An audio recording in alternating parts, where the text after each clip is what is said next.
Los poderosos solían ser impunes. Ya no más. ¿Por qué los tribunales internacionales podrían cambiar el mundo?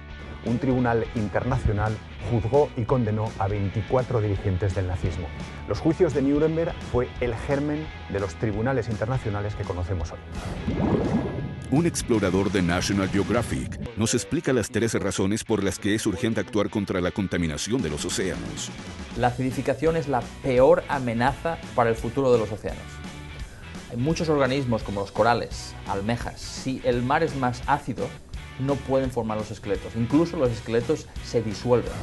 Las ingeniosas técnicas de los narcotraficantes para burlar la vigilancia policial. En bolsas que los traficantes tragan, en figuras religiosas e incluso limones. Y las películas latinoamericanas más taquilleras de la historia. Me acusó de ser muy sensual, padre. ¿Es pecado? Aquí comienza Efecto Naim.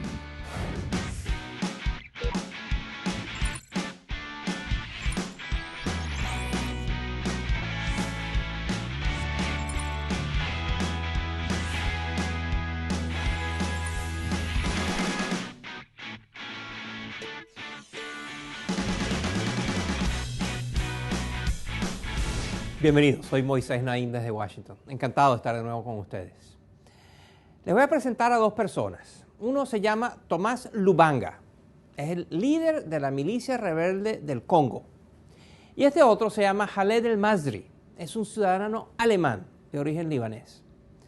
¿Qué tiene que ver uno con el otro? Mucho. Los dos han sentado precedentes históricos en los tribunales de justicia internacional. Lubanga como criminal de guerra, El-Masri como víctima. La Corte Penal Internacional, que está basada en La Haya, ha condenado a Lubanga a 14 años de cárcel por reclutar a niños y utilizarlos como niños soldados en la República Democrática del Congo, donde hay, como se sabe, una de las guerras más largas, más terribles que hay en la época moderna, en la historia moderna. Esta ha sido la primera vez que esta Corte, la Corte Penal Internacional, emite una sentencia desde los 10 años que tiene de existencia la Corte. Y el Tribunal Europeo de Derechos Humanos, que está basado en la ciudad de Estrasburgo, acaba de condenar al Estado de Macedonia, al país Macedonia, por violar los derechos de Khaled El-Masri. La policía de Macedonia lo detuvo en el 2003 y lo confundieron con un terrorista y se lo entregaron a la CIA. El-Masri estuvo recluido 4 meses en una cárcel en Afganistán, donde él afirma que fue torturado. ¿Qué significa todo esto? ¿Cuál es el alcance de estas sentencias? ¿Qué tiene que ver todo esto una cosa con la otra? ¿Qué es esto de la justicia penal internacional? Es importantísimo y muy desconocido. Nuestro corresponsal en Europa, Carlos de Vega, ha preparado este importante reportaje. Mírenlo.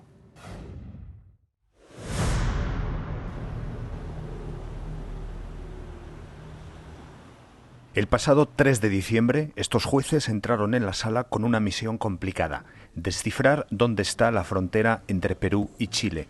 Por eso, hasta este tribunal en La Haya han llegado representantes de los dos países.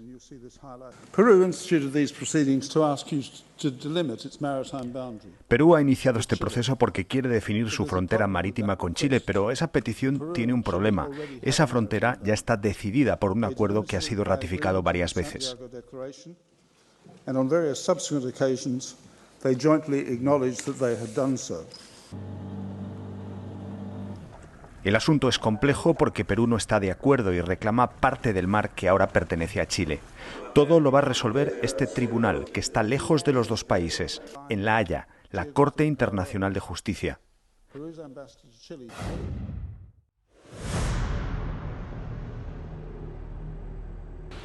Para entender cómo se llega hasta aquí, viajamos a Berlín, hasta este monumento de casi 3.000 bloques de hormigón.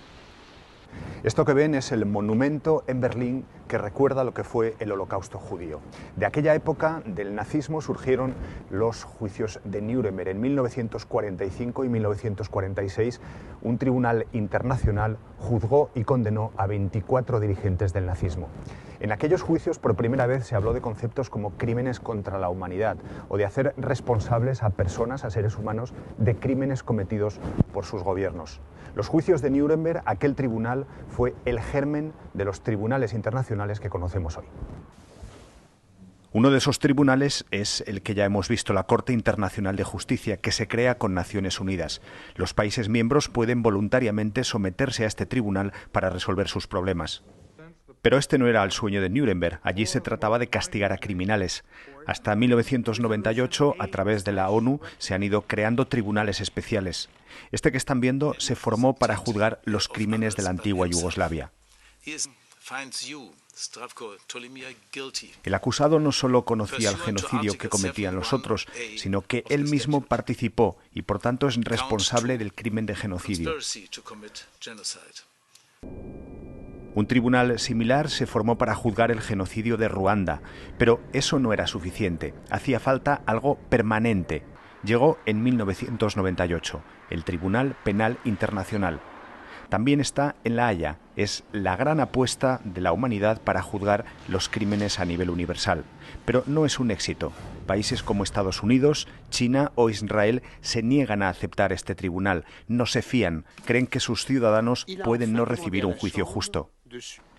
Aparte de estas dos grandes cortes, hay más. Las décadas de paz en Occidente han servido para crear formas de resolver los problemas sin guerras.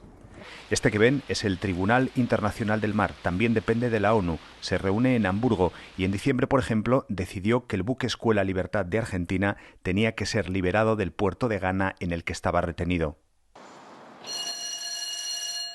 A nivel regional está el Tribunal Europeo de Derechos Humanos. Decidió hace unas semanas condenar a Macedonia por entregar a la CIA a este hombre, Khaled El Masri, acusándolo de ser un terrorista.